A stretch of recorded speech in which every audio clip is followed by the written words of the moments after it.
નમસ્કાર મિત્રો, સ્વાગત છે અમારી યુટ્યુબ ચેનલ પર। મિત્રો, ભરતી વિશે વાત કરવામાં આવે તો મિત્રો સરકારી અપડેટ વિશે વાત કરવામાં આવે તો મિત્રો ચૂંટણી પૂરી થઈ અને મોંઘવારી વધી ગઈ છે। મિત્રો સંપૂર્ણ માહિતી જોઈએ આગળ વિડીયોમાં।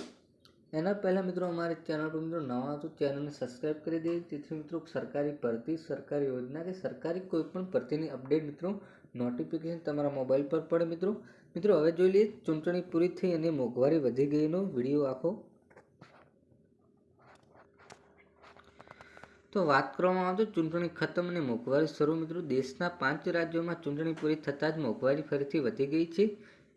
દેશમાં નવેમ્બર દરમિયાન ખાદ્ય પદાર્થોની કિંમત વધવાના કારણે રિટેલ ફુગાવો 5.55 સાથે 3 મહિનાની સર્વોચ્ચ સપાટીએ નોંધાયો છે।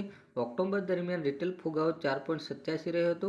બીજી તરફ ખાદ્ય ફુગાવો દર 6.61થી વધીને 8.70%, ગ્રામીણ ફુગાવો દર 5.12થી વધીને 5.85, શહેરી ફુગાવો દર 4.62થી વધીને 5.26 થઈ ગયો છે। મિત્રો નેશનલ સ્ટેટિસ્ટિકલ ઓફિસના આંકડાનો અનુસાર ખાદ્ય પદાર્થની કિંમતો ઓક્ટોબરની તુલનામાં નવેમ્બરમાં 2.9% વધી ગયો છે, જેના કારણે નવેમ્બર દરમિયાન મોંઘવારી દરમાં 0.68નો વધારો થયો છે, જો કે ગત વર્ષ નવેમ્બરમાં 5.88 કરતાં તે ઓછો છે।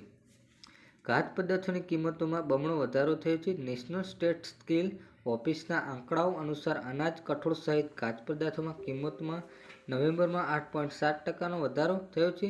એક મહિનાના પહેલા ઓક્ટોબર તે 6.61% એટલે કે 2.09% ઓછી હતી।